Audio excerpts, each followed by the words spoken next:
Have you ever wondered why you feel exhausted even when you've done everything right? You've been the dependable one, always available, always kind, always agreeable. You helped your friends even when you were tired. You said yes to your boss even when it meant sacrificing your weekend. You smiled politely even when your chest was heavy with unspoken words. Outwardly, you look like the perfect person, responsible, likable, admired. But deep down, when the noise fades and you are left alone with yourself, do you feel invisible? Do you feel like no one truly sees you, not even you? This is the cruel paradox of being a people pleaser. You believe you are being kind, selfless, maybe even noble. But every time you betray your own truth to serve someone else's comfort, you are quietly betraying your soul. Each forced smile, each swallowed no, each moment you deny your needs becomes another cut, another slow erosion of who you are. You think you are loved for your goodness, but the reality is harsher. You are often valued only for your usefulness. And here lies the dark truth society doesn't tell you. The world rarely rewards endless niceness. It exploits it. It consumes it.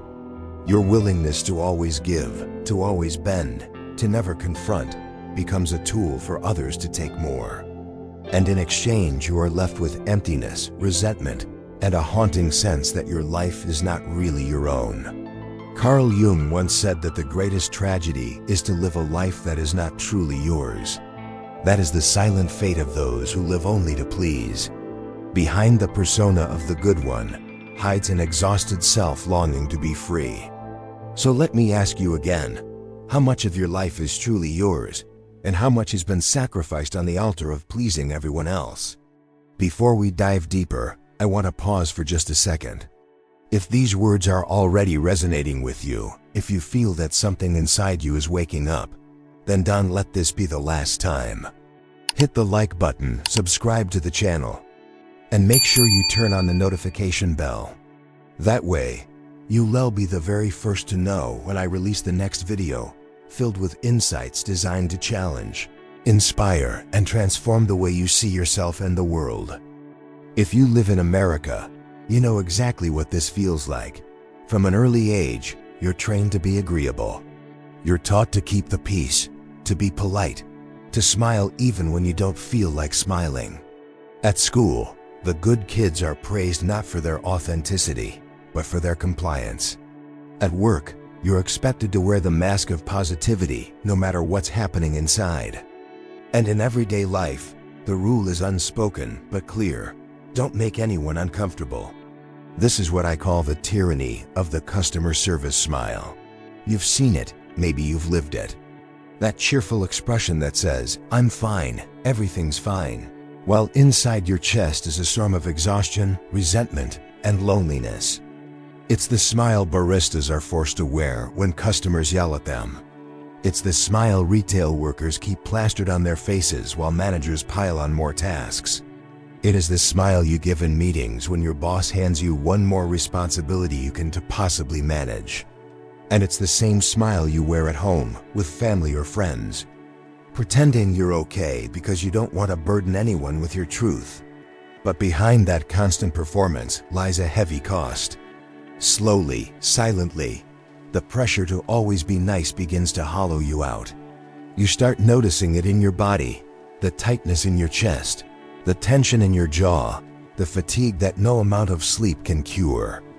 You feel it in your mind, the racing thoughts, the endless anxiety about whether people approve of you, the guilt that eats away at you whenever you say no. And perhaps worst of all, you feel it in your soul, that haunting sense that you are drifting further and further away from who you really are. Think about how much of your life is shaped not by what you want, but by what others expect. You laugh at jokes you don't find funny. You say yes to favors that drain you. You join conversations that don't interest you, all because you fear rejection. And little by little, you disappear. Not in one dramatic moment, but in thousands of small betrayals of yourself. This is why burnout has become the silent epidemic of American life. We are surrounded by people who look functional, productive, successful, sociable, but are dying inside. Anxiety pills, alcohol, endless scrolling on social media. These are just ways of numbing the pain of a life spent serving everyone else but ourselves. Relationships suffer too. Because when you're constantly focused on pleasing others, you attract people who are more than happy to take advantage. You become the reliable one, the yes person, the emotional sponge. And while you give and give, you discover that few people are truly there for you when you collapse. And here's the existential nightmare. That becomes so used to this role that you no longer know where the mask ends and you begin. When someone asks you, "What do you really want?" you freeze. Do you even know anymore? Or has your entire identity been built on keeping others comfortable? The American dream told you that being agreeable, cooperative, and endlessly nice would bring love, success, and belonging. But what if the truth is far darker? What if your desire to please isn't kindness at all, but self-destruction? Because let's be brutally honest, the constant urge to make everyone happy doesn't come from strength. It comes from fear. Fear of rejection. Fear of abandonment. Fear of being seen for who you really are and judged as not enough. And so you hide behind the mask of the good person, sacrificing your authenticity for the illusion of acceptance. Carl Jung warned us about this very danger. He called it the persona, the mask we wear to adapt to society. It's useful, yes. But the moment we identify completely with that mask, we lose ourselves. We become hollow. We live for applause, but die inside from the silence of our own neglected soul. And that is the great tragedy of the people pleaser.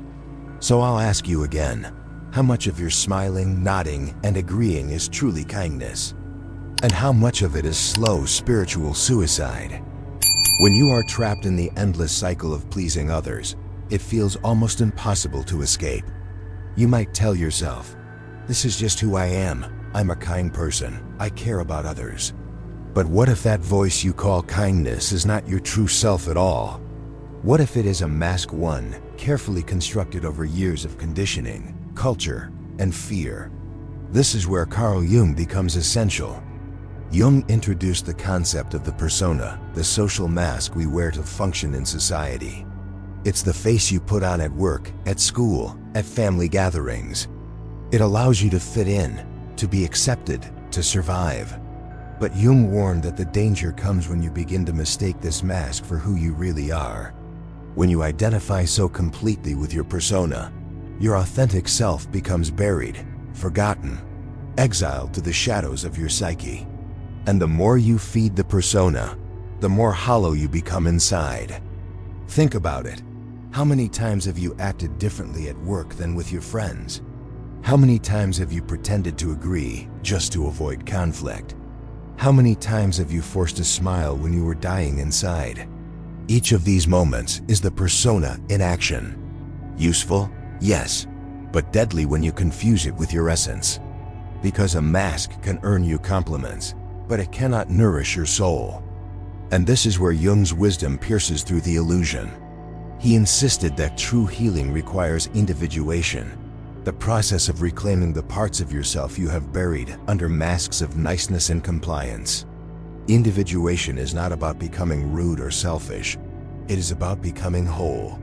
About realizing that your worth does not come from pleasing others, but from embodying the truth of who you are.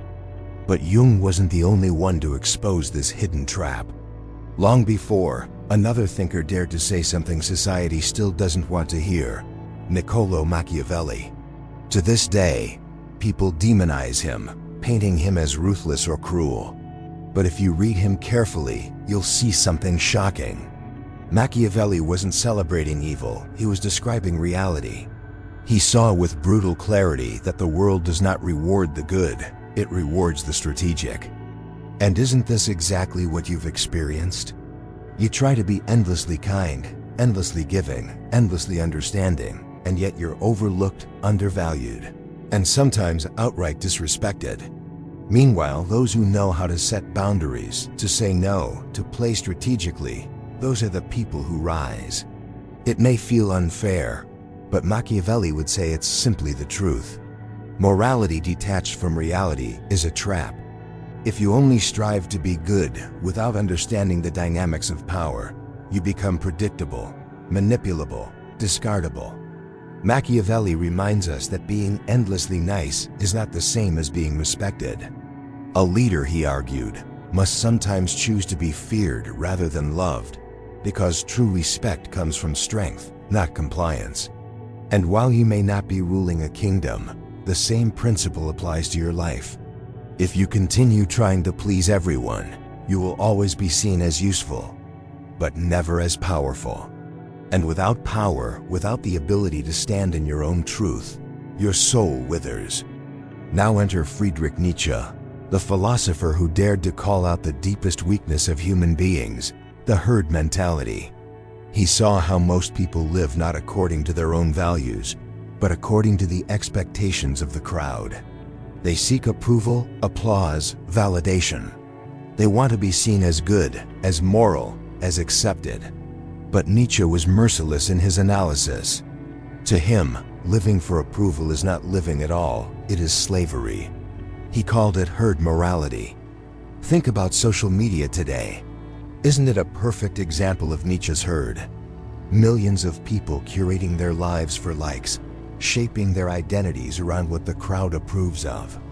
You post not because it's your truth, but because you want the dopamine hit of being validated. You smile not because you're happy, but because you want to avoid rejection. This is herd morality in its purest modern form. Nietzsche's challenge was radical. Break away from the herd. Create your own values. Stop living to be approved of and start living to be real. Of course, this path is terrifying. It's lonely.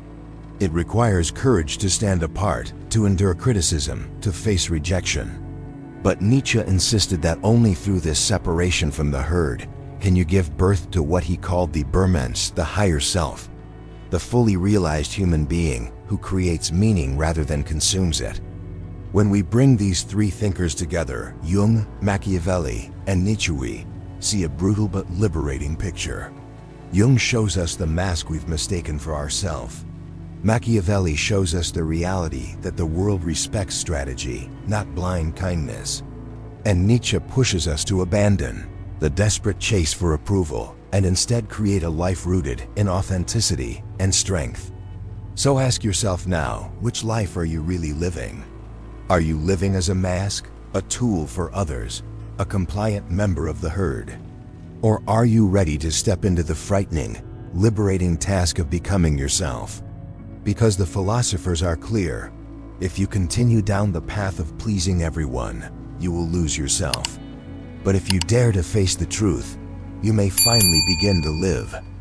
If Jung, Machiavelli, and Nietzsche sound too abstract, let's bring their wisdom into the world you live in right now. Because this isn't just philosophy, it's daily life in America. And chances are, you've already lived it. Think about the modern workplace. From the moment you walk into the office or log on to Zoom, the expectation is clear. Be positive, be agreeable, be available. You're supposed to smile in meetings, nod at every idea, volunteer for projects, even when your plate is already full. If you hesitate, you risk being labeled difficult or not a team player. So you comply. You smile through exhaustion. You answer emails at midnight. You say yes when you mean no. And at first, people praise you. You're such a hard worker. We can always count on you. But here's the trap. Once people realize you'll never push back, they stop respecting your limits. You become the go-to person not because they admire you, but because you're convenient. Your kindness transforms into a liability, your reliability into a curse. And what's left for you? Stress, anxiety, the creeping numbness of burnout. This is why so many Americans are quietly drowning in antidepressants, anxiety meds, or self-medicating with alcohol. Not because they are weak, but because they are suffocating under the weight of endless compliance. Now look beyond work. Think about relationships. Every group of friends has the reliable one, the person everyone calls when they need help moving, when they need a ride to the airport, when they need someone to listen to their problems at 2 a.m. Maybe that's you. And yes, being there for others is beautiful. But when you become the permanent shoulder to cry on, notice what happens. Everyone expects you to be available, yet few truly check on you. They love the role you play, not necessarily the person you are. You tell yourself you're loved because of your kindness. But let's be honest, often you're valued because of your availability. People appreciate that you always pick up the phone, that you never say no, that you sacrifice yourself without complaint. But how many of them would show up if you stopped being so endlessly giving? How many would still call if you said, "I can't this time, I need to take care of myself"? That is when you discover the brutal truth. Many of the people you serve don't love you. They love the access they have to you. This reality becomes even clearer in America's culture of customer service. Walk into any store, and you'll see employees forced to wear that famous service smile. It doesn't matter if they're sick, exhausted, or in pain, they must appear cheerful. Why? Because in this system, your worth isn't measured by who you are, but by how much you can please. The same logic seeps into every corner of life. Your friendships, your family dynamics, even your online presence. You're expected to perform happiness, to curate likability, to prove over and over that you are someone easy to love. But here's the hidden cost. When your value depends entirely on how others see you, you lose any sense of who you are when no one is watching. That's why so many people feel empty even when surrounded by friends or followers. That's why countless employees break down in private after a long day of forced smiles. That's why relationships built on constant giving often end in resentment. Because deep down, you know the love you're receiving is conditional. It's not rooted in your authentic self. It's rooted in your usefulness. Carl Jung would call this the danger of living through the persona. Machiavelli would say this proves the world rewards strategy, not blind goodness. And Nietzsche would call it herd morality, the desperate attempt to be accepted by the crowd at the expense of your individuality. The result is always the same hollow relationships, fragile self-worth, and a soul that feels more and more invisible. So let me ask you, how many people in your life love the real you, the one who sometimes says no, who sometimes disagrees, who sometimes chooses rest over service? And how many only love the mask you wear, the endlessly available version of yourself that keeps them comfortable? It's painful to face these questions, but unless you do, you will spend your life confusing exploitation with affection. You will believe you are loved when in reality, you are only used. And the longer this continues, the more your spirit will weaken until one day you look in the mirror and realize you no longer recognize the person staring back. Here is the part no one wants to admit, but you already feel in your bones. The more you try to be loved by everyone, the less you are respected by anyone. It is the cruel paradox of the people pleaser. On the surface, you win temporary approval. People smile at you, thank you, praise your helpfulness. But underneath, something darker is happening. Each time you bend over backwards to keep others comfortable, their respect for you quietly diminishes. Why? Because human beings don't value what is endlessly available. We value what has boundaries. We respect what has strength. Think about it. When someone always says yes, when they never challenge you, never stand their ground, do you admire them or do you simply take them for granted? The answer is obvious. And that's exactly what's happening to you. By trying to be everyone's favorite, you end up being no one's equal. You become the background character in your own life, the helper, the supporter, the listener, while others step into the role of protagonist. You may believe that your kindness will eventually be rewarded, that one day, people will recognize your sacrifices and love you more deeply for them. But the truth is brutal. Most won't. Because what they've been trained to see in you is not a whole person, but a function, an emotional tool, a source of comfort, a reliable yes. And here is the deepest wound. Every time you betray yourself to win love, you are teaching your soul that it doesn't matter. You silence your needs. You deny your truth. You sacrifice your boundaries. And in doing so, you commit a slow, invisible form of self-betrayal. Carl Jung warned us with chilling clarity. The greatest tragedy is to live a life that is not yours. Yet that is exactly the tragedy unfolding inside you. You may think you're keeping the peace. You may think you're being selfless. But what you are really doing is abandoning the one person who truly needs you, yourself. And no matter how much approval you gather from the outside world, your inner world will continue to crumble. Because approval cannot substitute for authenticity. Smiles cannot replace respect. And external validation cannot heal the wound of internal neglect. Look around at society. This is why so many successful, well-liked people secretly collapse into depression, anxiety, or burnout. They've mastered the art of pleasing, but lost the art of living. They've gained applause, but forfeited their soul. And deep down, you know this pain. That hollow feeling that no amount of achievements or compliments can erase. That quiet voice whispering, "This isn't me. This isn't my life." The brutal truth is that living to please others is nothing less than a form of spiritual suicide. Slowly, day by day, you erase yourself. And perhaps the most terrifying part is that the world will applaud you for it. People will call you kind, generous, dependable, while inside you are fading. That is why this is so dangerous. Because you are being rewarded for the very behavior that is killing you. But here's the wake-up call. You cannot escape this paradox by doubling down. You cannot earn real love by giving more of yourself away. You cannot buy respect with endless compliance. The only way out is through the terrifying act of reclaiming yourself. That means saying no. That means disappointing people. That means being misunderstood. And yes, that means losing some relationships built only on your availability. It will hurt. But the alternative is far worse. To live and die as someone who never truly lived at all. To end your days realizing that the person everyone loved was a mask, and the real you was buried, unseen, unloved, forgotten. So here is the harshest question you must face. Do you want to be liked by everyone or respected by yourself? Because you cannot have both. If you keep choosing approval, you will remain trapped in the endless cycle of being used, praised, and discarded. But if you choose authenticity, even if it means rejection, you finally begin to live a life that belongs to you. Jung's words echo like thunder here. The greatest tragedy is to live a life that is not yours. If you continue down the path of pleasing, that will be your fate.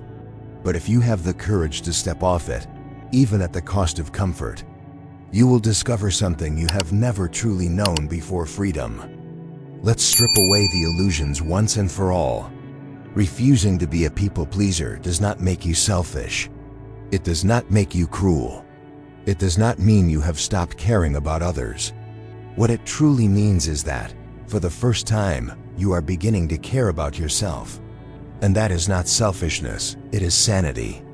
It is survival. It is the foundation of living a life that is authentic rather than hollow. You've been conditioned to believe that goodness is measured by your willingness to bend, to sacrifice, to comply. But goodness without boundaries is not goodness at all.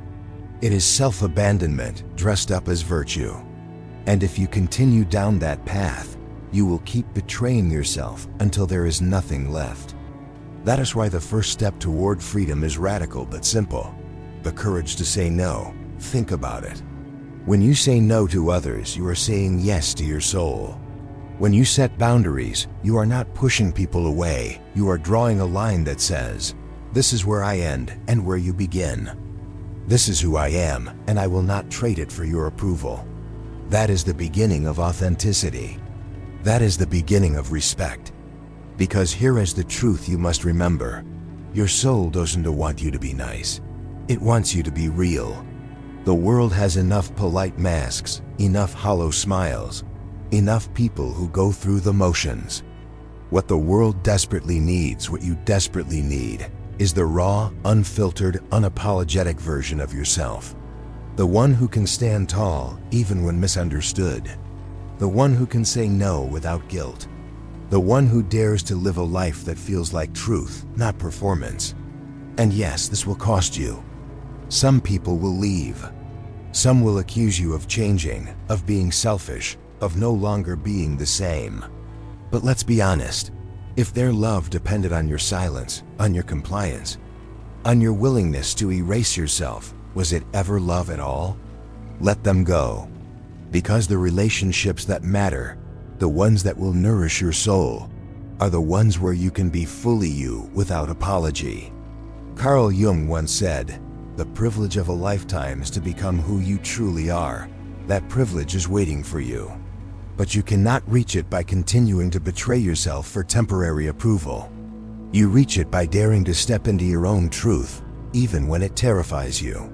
So let this be your moment of awakening. Stop betraying yourself. Stop shrinking to fit into boxes that were never meant for you.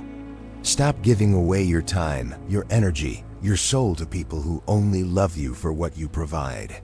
Start reclaiming your life piece by piece, boundary by boundary, truth by truth. Say no when you mean no. Rest when you are tired. Speak when something matters to you. Walk away from places where you are only tolerated, and walk toward places where you are celebrated. This is not arrogance. This is self-respect. And without self-respect, no amount of approval will ever fill the void inside you. Your soul has been whispering to you all along. Maybe you've heard it in the silence before bed. Maybe in the exhaustion of another yes you didn't want to give. Maybe in the hollow smile that felt like a lie. That voice is asking you for one thing: the courage to stop pleasing and start living. So here's the invitation, and it's not just for this video, it's for your life. Stop betraying yourself. Start saying no. Start living as who you are, not who the world expects you to be. If these words resonate with you, don't let them pass like another fleeting thought. Anchor them. Choose one small act of authenticity today, one boundary, one truth, one no. And watch how the world shifts, not because you've become cruel, but because you've finally become real. If this message spoke to something deep inside you, don't let it end here. Hit the like button, subscribe to the channel, and turn on the notification bell so you won't miss the next video, each one designed to awaken, challenge, and guide you back to your true self. And I want to hear from you. Share in the comments. What was the lesson or moment in this video that struck you the most? Which truth challenged you or made you see yourself differently? Your story might be the very spark that inspires someone else on their journey. Together, let's build a space where we stop pretending, stop pleasing, and start living authentically.